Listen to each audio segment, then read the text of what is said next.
আসসালামু আলাইকুম বন্ধুরা। আজকে আমি প্যাট্রিয়ট কবিতাটি নিয়ে আলোচনা করব।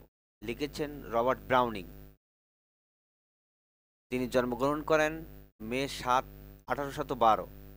Birth place Walworth, London, United Kingdom. মৃত্যুবরণ করেন ডিসেম্বর ১২, ১৮৮৯, ৭৭ বছর বয়সে। Resting place Westminster Abe.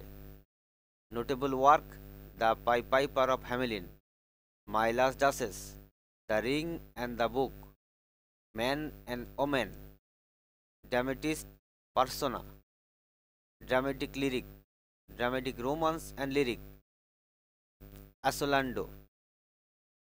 Occupation: poet, genre poetry. Theme: praise of God. Spouse name: Elizabeth Barrett.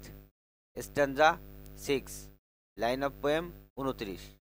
Robert Browning এর কবিতা দ্য প্যাট্রিয়ট একটি অসাধারণ কাব্য যা মানুষের উত্থান পতন, সমাজের প্রশংসা ও তিরস্কার এবং ব্যক্তিগত ত্যাগের মর্মার্থ তুলে ধরে।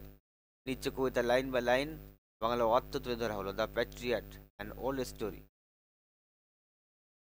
With myrtle mixed in my পথ like mat.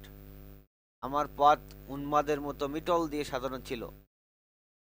The house roofs seem to heave and sway. ঘরের ছাদগুলো যেন উত্তেজনায় কাঁপছিল। দ্য চার্চ স্পিয়ার্স ফ্লেম সার্চ ফ্লাক্স দে হ্যাড। গির্জার মিনারগুলো পতাকায় আলোকিত হয়েছিল। A year ago on this very day. ১ বছর আগে এই দিনে। এই অংশে কবি ১ বছর আগে একটি বিশেষ দিনে জনগণের ভালোবাসা ও উচ্ছ্বাস বর্ণনা করেছেন। তার জন্য সবাই গোলাপ ও মিটল ছড়িয়ে দিয়েছে। The year broke into a mist with bell. বাতাস ঘণ্টাধ্বনির কুয়াশায় ভরে গিয়েছিল। The old world rocked with the crowd and cries. পুরানো দেয়ালগুলো জনতার চিৎকারে কেঁপে উঠেছিল। হ্যাড আই সেইড গুড ফক মেয়ার নয়েস রিপেল। যদি আমি বলতাম ভালো লোকেরা, এত শব্দ বিরক্তিকর। But give me your sun from yonder skies. আমাকে ওই আকাশ থেকে সূর্য এনে দাও। They had answered, and after what else. তারা উত্তর দিত, তারপর আর কি লাগবে। এখানে মানুষ কিভাবে তাকে পূজা করত এবং তার কথায় অন্ধভাবে রাজি হতো তা বোঝানো হয়েছে। Alack, it was I who leaped at the sun. হাই, আমি নিজেই সূর্যের দিকে লাফ দিয়েছিলাম। To give it to my loving friends to keep. আমার প্রিয় বন্ধুদের তা দেওয়ার জন্য। Naught man could do have I left undone. মানুষ যা করতে পারে আমি তার কিছুই বাদ দিইনি। And you see my harvest what I reap. এবং এখন তোমরা দেখো আমি কি ফসল পেলাম। This very day now A year is run. আজকের এই দিনে ১ বছর পরে। কবি নিজের ত্যাগ ও পরিশ্রমের কথা বলেছেন যা তিনি জনগণের জন্য করেছেন। There is no body on the house tops নাও।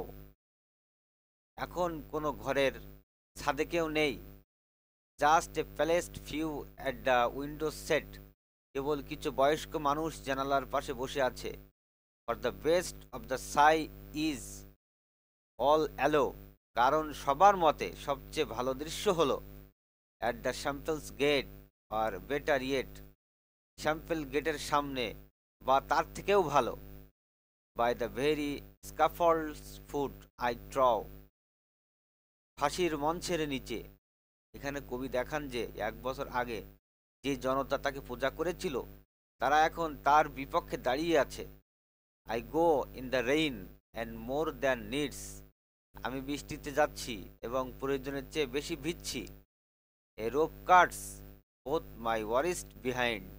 একটি দড়ি আমার ২ হাত পিছনে বেঁধে রেখেছে। And I think by by the feel my forehead bleeds. এবং আমার মনে হয় আমার কপাল থেকে রক্ত ঝরছে। For they fling whoever has a mind. যার ইচ্ছা সে আমার দিকে ছুঁড়ে মারছে। Stones at me for years misdeed. আমার 1 বছরের অপরাধের জন্য পাথর ছুঁড়ে মারা হচ্ছে। কবি এখানে তার দুর্দশার চিত্র আঁকছেন।